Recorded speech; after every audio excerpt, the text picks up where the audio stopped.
כמה נושאים לדבר, אז אני plusieurs sujets, si on aura le temps, je sais pas. Déjà 7 heures.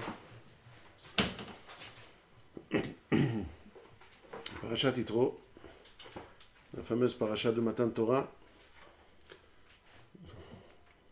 Le Rav Eliashiv alav shalom, il avait l'habitude, chaque fois qu'on lisait la Aseret HaDibrot, que ce soit à Shavuot, ou que ce soit Parashat Yitro, Parashat Vayetchanan, juste après, quand le Hazan il finissait de lire les Aseret HaDibrot, Bracha Ahrona, la Torah, et ensuite, il faisait tout de suite, il avait toute une liste de les malades pour la faire pour les brachot de Refoua Shlema.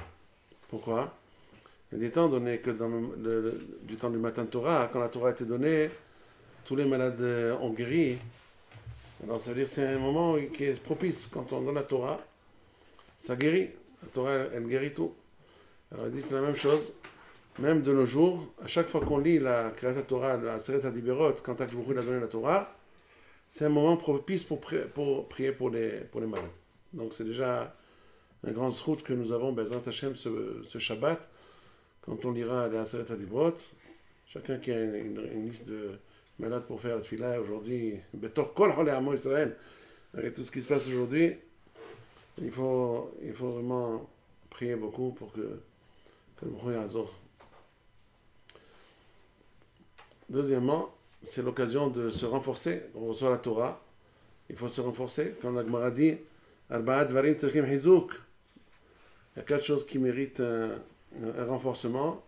Torah, Tfilah, Mitzvot, Derech Eretz ou Ma'asim Tovim. Donc il faut être mitchazek, se renforcer.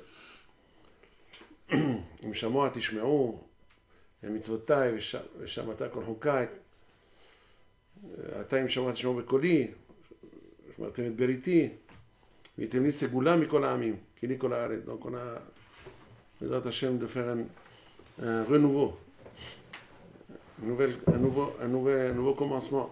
On peut même finir parce que חז"ל on dit וציווך אלוהים ויכול תעמוד, וגם כל העם הזה על מקומו יבוא בשלום. אז זה ויכול תעמוד. ציווך אלוהים Alors, on voit de là que même quand on est dans un état désespéré, alors quand on se renforce, on a la possibilité de continuer. La vie de chacun est faite de montée et de descente. On peut être dans un état très bien, un mois d'études, très très bonne étude, on a bien étudié, on a Hirat Shamayim, on a tout, et après, on arrive au moment où on est un peu en recul, on descend un petit peu, c'est normal. Il ne faut pas... Le Rav Wolbe a écrit beaucoup dessus, Rabbeinu Tam, Sefer Yashar, Ahava, Asina Ve'ush. En tout cas, il faut toujours avoir en tête les bons moments. On peut tenir. Alors c'est pour ça que je dis que ce Shabbat, c'est un Shabbat qu'on peut se renouveler. Le Rav Galinsky raconte que quand il était en Sibérie, alors il était bien entendu prisonnier de guerre, prisonnier politique. Il y avait beaucoup de goïms aussi qui étaient prisonniers politiques, même des goïms. Parce que c'était des chefs de l'armée, ou bien des grands professeurs, ou des gens qui étaient très haut placés. Et ils ont été poursuivis parce qu'ils étaient dans l'ancien régime.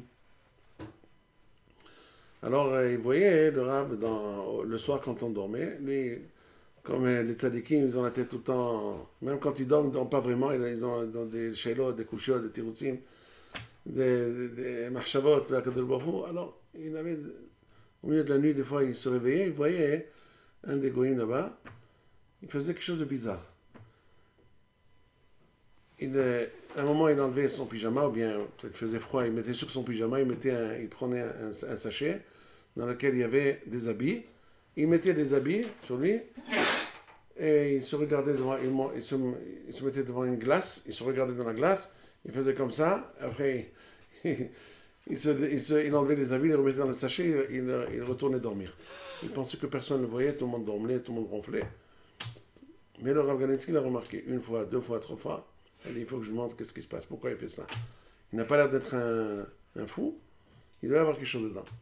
Alors un jour, quand il faisait le service, il devait marcher sans arrêt et faire des... Alors, à un moment, il en a profité, il s'est mis à côté de lui. Il lui a dit, dis-moi, je t'ai vu, quelquefois, je t'ai vu la nuit en train de t'habiller comme ci, comme ça, qu'est-ce que tu fais? Il a dit, ah, lui, il était sûr que personne n'avait été surpris.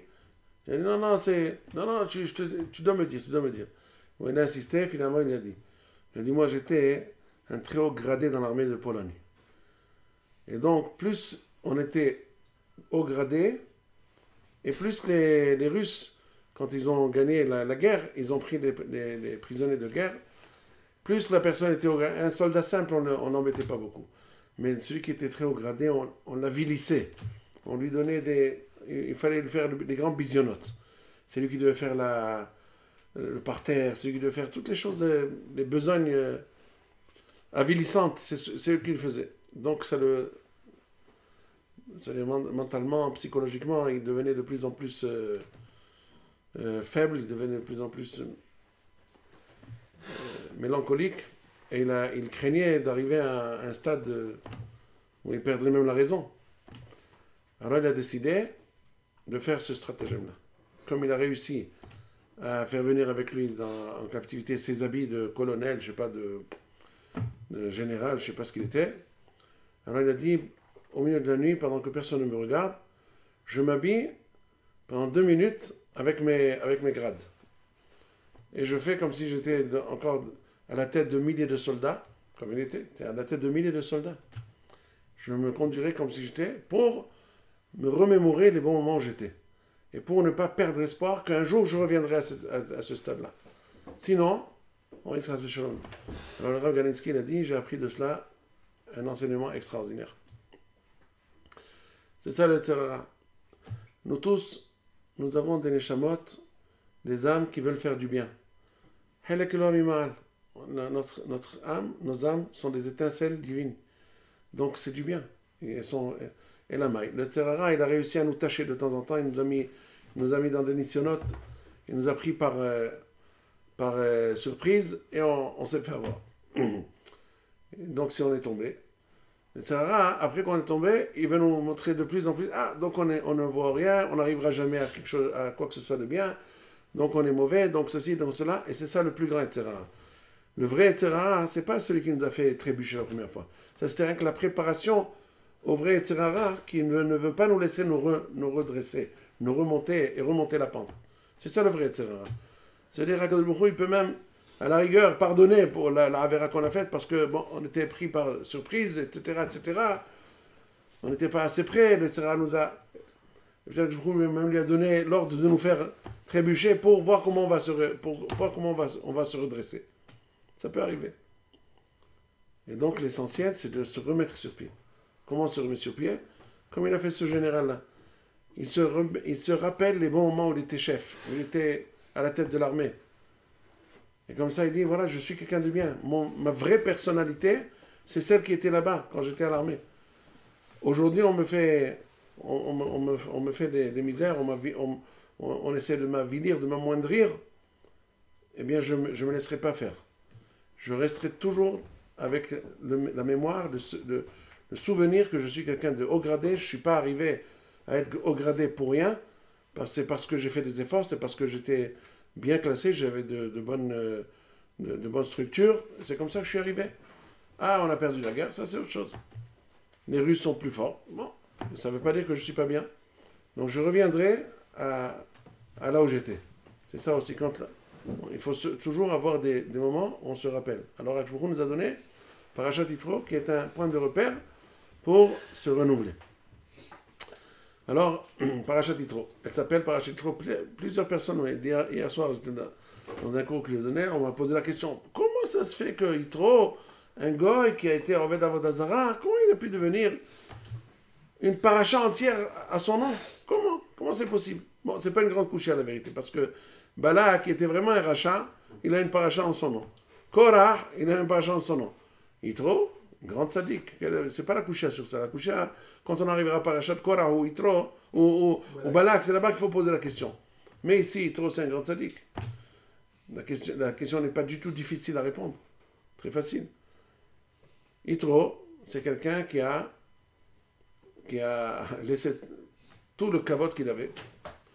Avodah Zarah, il était le chef, c'était comme le pape, le souverain pontife de l'époque.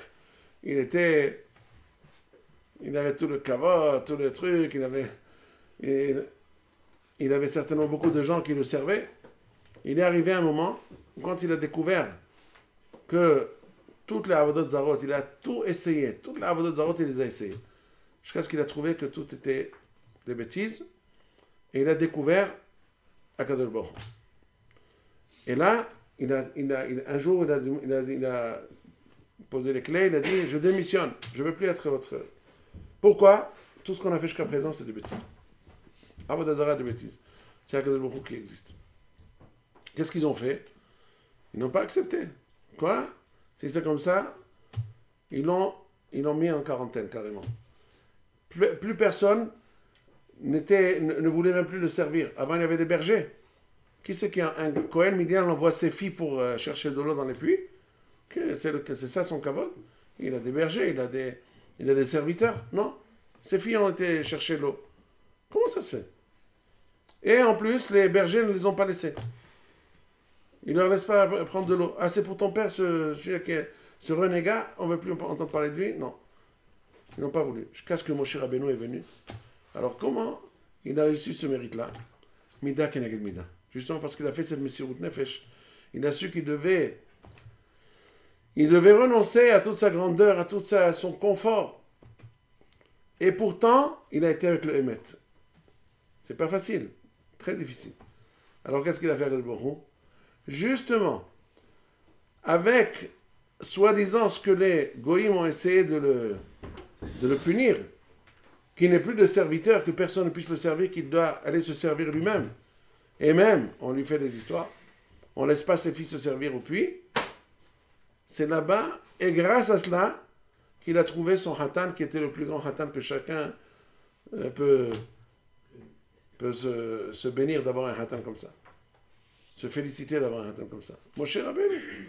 C'est justement parce qu'il a envoyé ses filles et pas des bergers, et pas des serviteurs, que sa fille, il a demandé qu'est-ce qui se passe, pourquoi vous faites là, pourquoi vous ne le laissez pas. Alors il les a sauvés, il les a aidés. Et c'est comme ça que Yitro a dit, qui c'est celui-là qui vous a servi? Appelez-le, il faut qu'il vienne manger. Bon, qu'il vienne manger, entre parenthèses, qu'il vienne se marier avec l'une d'entre vous. Parce que bon, en tout cas, c'est ça ce qu'on voit. La grandeur de Yitro, c'est qu'il n'a pas eu peur de renoncer à ses idées. La plus grande, le plus grand des nisyonotes, des épreuves, la plus grande des épreuves, c'est de renoncer à des idées. Quand quelqu'un, pendant une vie entière, il a pensé à quelque chose était vrai, et voilà qu'un jour il découvre que c'est pas évident. Alors de renoncer à d'anciennes idées et de reconnaître qu'il a eu tort et de changer tout. Les Baalei Tchouva, au début, du temps où la Tchouva avait commencé, il y a 40 ans, le système de la Tchouva, Arachim et tout ça, les Baalei Tchouva, le plus grand des nisyonotes qu'ils avaient, c'est de porter la kippa. Ils étaient prêts à faire Shabbat à la maison, personne ne voit, plata, que ça dérange personne. Mais du jour au lendemain, arriver au travail avec une kippa sur la tête, ça c'était le plus grand des nisyonotes, parce que ça cause une certaine gêne. Et la gêne, la honte, c'est la chose la plus grave qui puisse faire des problèmes à une personne. J'ai lu la semaine dernière un nouveau livre qui est apparu sur Rav Shtelman à la Vachelon. On lui demandait des conseils sur tous les domaines. Alors quelqu'un est venu demander conseil pour son fils qui ne veut plus étudier, il ne veut plus aller au Talmud Torah. Il ne veut plus aller. Tout ce que j'ai fait, tout ce que j'ai essayé, je lui donne des cadeaux, je lui donne de l'argent, il ne veut plus rien entendre parler. Je ne veux plus au Talmud Torah. Qu'est-ce que je fais avec lui? Le Rav Steinman, tout de suite, avec sa grande chokhma, très très hacham, il a dit, est-ce qu'il a subi une honte au Talmud Torah? Est-ce que quelqu'un lui a fait honte? Alors il a essayé de faire, il a fait l'enquête, etc. C'est avéré qu'effectivement, les amis lui ont fait honte pour une chose ou l'autre. Et pour cela, il a dit, c'est une Gemara Meforeshet. Gdola Boucha, c'est quand quelqu'un a eu honte, qui peut même, les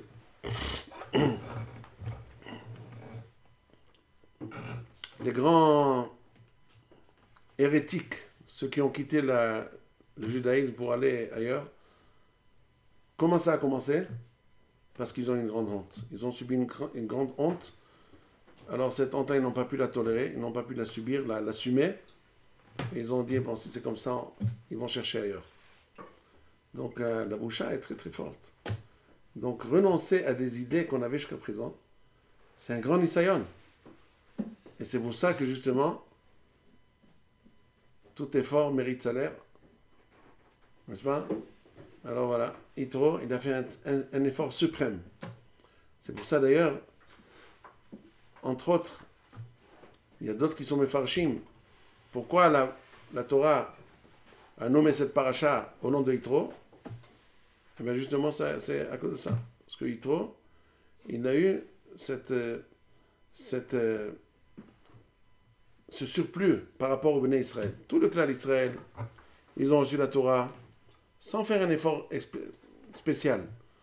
Ils ont fait Shloshet Yemei Hagbala, c'est les 3 jours de séparation entre les hommes et les femmes, pour être mitkadesh, mikveh, tout ça, pour pouvoir recevoir la Torah. Très très bien. Mais finalement, c'était un cadeau du ciel. Que le leur a donné la Torah, il leur a tout donné. Quelqu'un comme Yitro, c'est quelqu'un qui est venu de loin et qui a fait un effort extraordinaire pour chercher le Emet, pour arriver. Alors, la Torah a voulu nous dire pourquoi j'appelle cette paracha au nom de Yitro. C'est vrai que ça commence par Vaishma Yitro. Mais comme on a dit Vayetse, on n'a pas dit parachat Yaakov, on a dit Vayetse Yaakov, Vayetse, parachat Vayetse. N'est-ce pas? Il n'y a pas parachat Yitzhak, Ve'ele Toldot Yitzhak. Parachat Yitzhak. Parachat Avraham, Vayera Elav Avraham. Pourquoi on n'est pas le parachat Avraham, Yitzhak, Yaakov? Parachat Moshe au début de... Vedaber Hashem Moshe les morts. Parachat Moshe, ça n'existe pas. Alors pourquoi on n'appelle pas cette paracha parachat Vaishma? Je vous assure qu'on se serait très vite habitué. On n'aurait pas posé de question. Pourquoi on appelle ça parachat Vaishma? On est très habitué. Pourquoi on n'appelle pas parachat Vayetse? Parachat Vayetse. Non, parachat Yitro. C'est bien pour symboliser que, effectivement, au moment du don de la Torah, Akadosh Baruch Hu a donné un cadeau et c'était facile de recevoir la Torah. Mais dorénavant, à partir du moment où, après que la Torah a été donnée, c'est un spectacle unique, jamais il n'a existé avant et jamais existera après. La Torah a été, un moment où la Torah a été donnée. Tout le monde connaît l'histoire de Rabbi Israël Misalant à la Shalom. Vous connaissez l'histoire de Rabbi Israël Misalant? Baruch atah Adonai, Eloheinu melech haolam she'akol nהיה b'dvaro. Rabbi Israël Misalant, à la Shalom, une fois il était invité, il a logé chez quelqu'un, un homme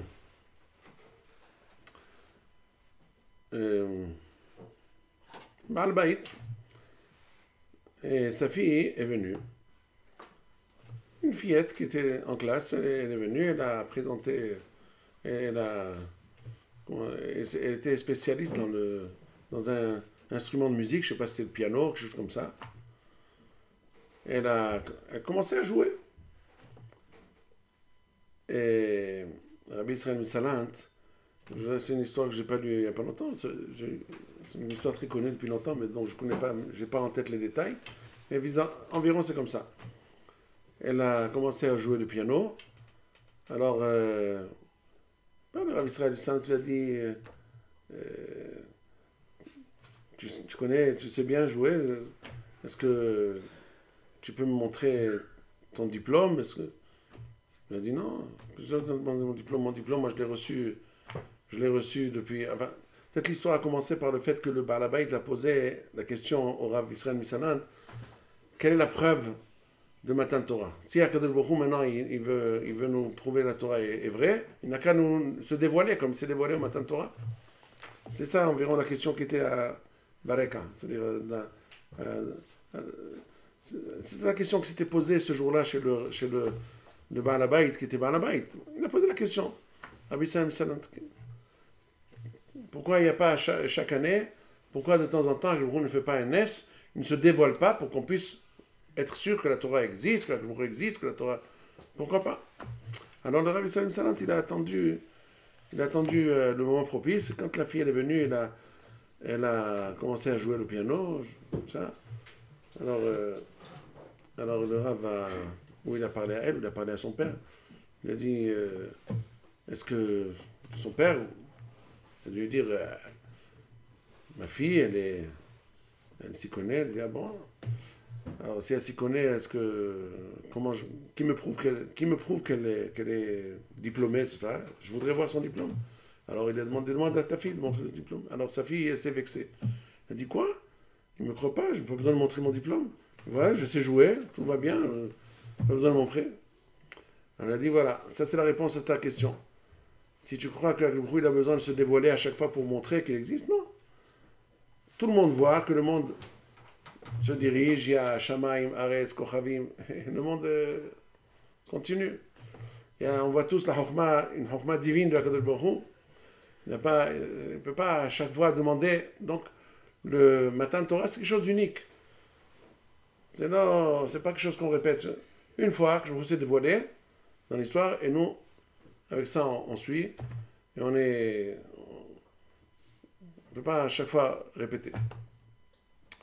En tout cas, c'est ce que Baruch Hu nous a fait. Une fois, il nous a donné le Matan Torah, et dorénavant, si on veut être connaît la Torah, il faut s'efforcer. Comme Yitro. C'est pour ça que la paracha a été nommée au nom de Yitro. De la même façon que Yitro, il a fait des efforts, et il a dû combattre toute sa génération, tout son peuple, pour venir montrer que lui, l'or patlo, il veut, pour Mamash, savoir, il faut s'approcher. Mashmo Hashama Uba, il est venu.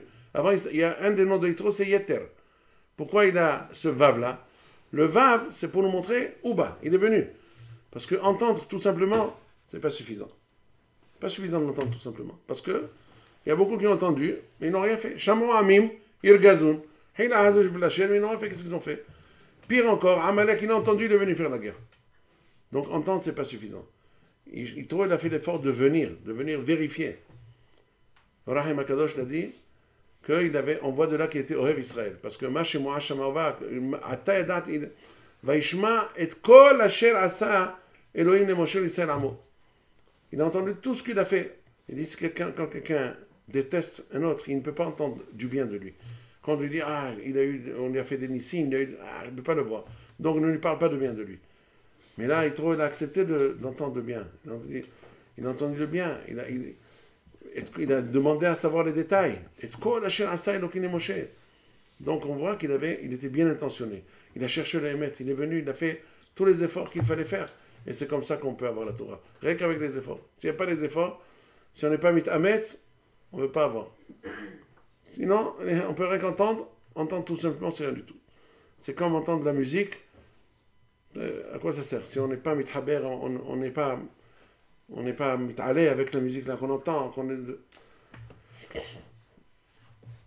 Ou alors, comme un machal, qu'on dit, je crois que le Ben Ishai dit ce machal, il me semble, ou quelqu'un d'autre en tout cas, que un paysan, il arrive en ville, et il voit la voie ferrée, il n'a jamais vu ça de sa vie. Et il commence à regarder, qu'est-ce que c'est? Il a commencé à vérifier. Il s'est assis sur les rails, il commence à vérifier. Et de loin, déjà arrive un train qui arrive. Et les gens ont peur pour lui, ils commencent à lui dire, qu'est-ce que tu fais là? Qu'est-ce que tu fais là? Et le locomotive commence à siffler. Il fait le klaxon. Et l'autre, il ne comprend pas, qu'est-ce qu'on veut de lui? Quel klaxon? Il s'approche de lui. Il voit le klaxon, il croit que le klaxon, c'est comme une sorte de musique. Alors il se lève, il commence à danser sur la voie ferrée. Et les gens ils disent sauve-toi de là-bas, qu'est-ce que tu fais? Sauve-toi, sauve-toi. Mais il ne comprend pas. Il se fait écraser. Les gens ont cru qu'il était sourd, qu'il n'entend pas les klaxons. Mais non, il n'était pas sourd. Il a entendu, mais il n'a pas compris, il n'a pas su interpréter. On dit tous les goïms ont entendu, mais n'ont pas interprété, n'ont pas approfondi pour savoir quel est le émet pour aller avec ce émet-là jusqu'au fond. C'est ça ce qu'on apprend. Yitro, cette paracha-là, elle nous apprend que c'est pas suffisant d'entendre, il faut faire un effort. Il faut l'itametz. Je ne sais pas si on a encore le temps de dire autre chose, mais Ben Ish Chai, voilà, c'est Ben Ish Chai, je voulais vous dire, Ben Ish Chai, il dit encore un enseignement, peut-être qu'on va conclure avec cela. Il dit, Ben Ish Chai,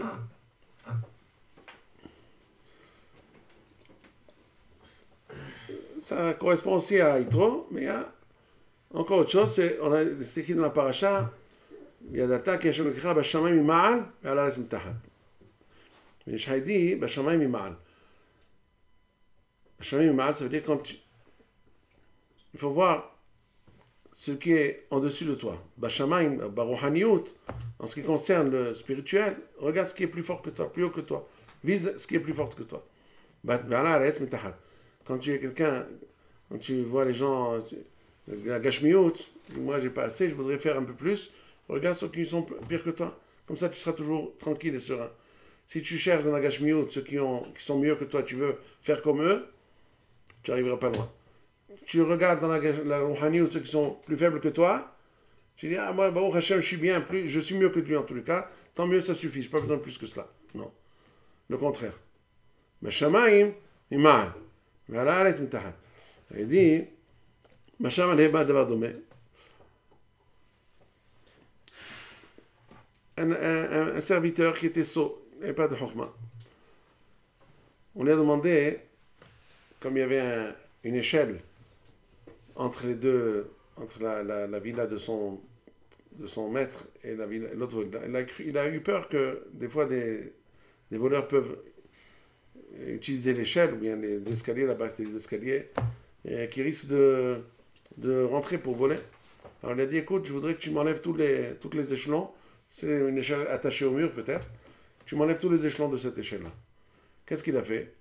Il montait sur le deuxième échelon, il enlevait celui d'en bas. Il montait sur le troisième échelon, il enlevait le deuxième. Il montait sur le quatrième, il enlevait le troisième, etc. Jusqu'à ce qu'il est arrivé en haut, il a tous les échelons, il les a enlevés. Maintenant, il veut redescendre. Il n'arrive pas à redescendre parce qu'il a enlevé tout ce qui est en dessous.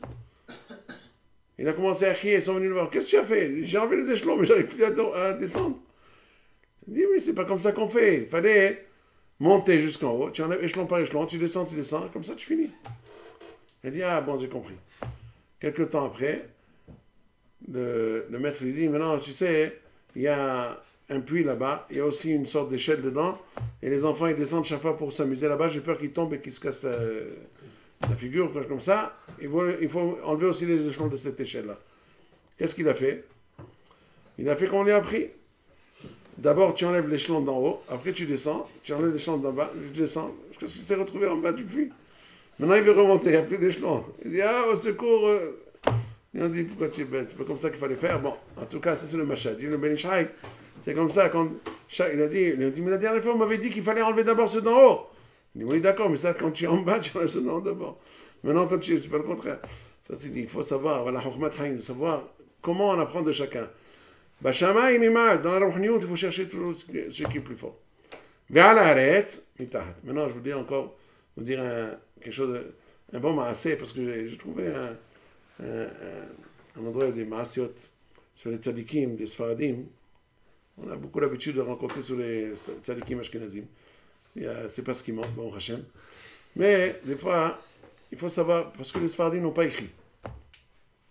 C'est rare que dans les akdamot des sfarim, tu trouveras une histoire ou deux sur les maasim des gdolim sfaradim. Alors, il y en a qui ont fait l'effort de ramasser un petit peu de gauche et de droite, ils ont ramassé. Alors, il raconte au sujet de ce qui est écrit à la fin de la paracha, sur le pasouk. Et le pasouk, c'était Vitemli segula mikol ha'amim. Vitemli segula mikol ha'amim, kili kol haaretz. Alors, il raconte là-bas sur un grand tzaddik qui était à Yerushalayim, en 1864. Cette affaire s'est passée là. Tafresh Chavdalet. Il y avait un grand tzaddik qui s'appelle Hayare, Rabbi Yedidia Raphaël Aboul Afia. C'est un des grands Mekoubalim, Rosh Yeshivat Bet El. Tzaddik Gadol. Il y a des pirouchim sur la Kabbalah de lui. Il était Rosh Yeshivat Bet El, à Yerushalayim. Et il y avait à l'époque un arabe, le chef de la ville, le maire de la ville, peut-être. Il s'appelait, même son nom ici, comment il s'appelait? Arshid Pacha. Comme ça s'appelait, Arshid Pacha. Alors lui, il était très fort. C'est-à-dire, il avait mis de l'ordre à Yerushalayim. C'était un maire très très fort. Il avait réussi à mettre de l'ordre et de la propreté dans la ville. Il était très bien pour les citoyens. Un jour, sa fille est tombée gravement malade. Ils n'ont pas su quoi faire avec. Tous les médecins ont dit qu'il n'a plus que quelques jours à vivre. Alors, il a été voir tous les hein? Tous les chefs de la religion à eux, pour qu'ils lui fassent des tefilot, des brachot, tout ça. Tout ce qu'ils ont fait, ça n'a pas servi à grand-chose. Il est resté comme il était. Alors, il avait une voisine, une Yehudia, une femme juive. Elle lui a dit, écoute, tu ne peux rien d'essayer de voir le Rav de Beth El, le Rav Aboul Afia. Pas lui demander qu'il fasse une bracha pour ta fille, je te garantis, s'il te fait la bracha pour ta fille elle sera... Alors il a envoyé tout de suite des serviteurs pour faire venir chez lui le Rav Aboul Afia. Il est venu. Il a dit, voilà, ma fille comme ci, comme ça, faites des tfilotes pour elle. Il a dit, d'accord.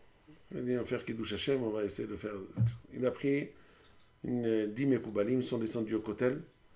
Ils ont fait un tikkun de Hatzot Laila jusqu'au matin, des tfilot, des brachot. Le matin, il a commencé à guérir. C'est un Kiddush Hashem extraordinaire. Alors il est arrivé à la mosquée pour remercier Akadosh Baruch Hu. Il a dit, La ilaha illallah, il n'y a pas de Elohim, rien qu'Hashem. Et au lieu de continuer ce qu'ils ont l'habitude de dire, eux, que le prophète à eux, c'est l'envoyé d'Hachem, il a dit, Hakim Bet El, Habiballah. C'est-à-dire le Hacham de la Yeshiva de Bet El, il est le Habib de Akadosh Baruch Hu, il est aimé par Akadosh Baruch Hu. C'est un très grand Kiddush Hashem. C'est-à-dire, V'itemli, Segula, Mikol Ha'amim.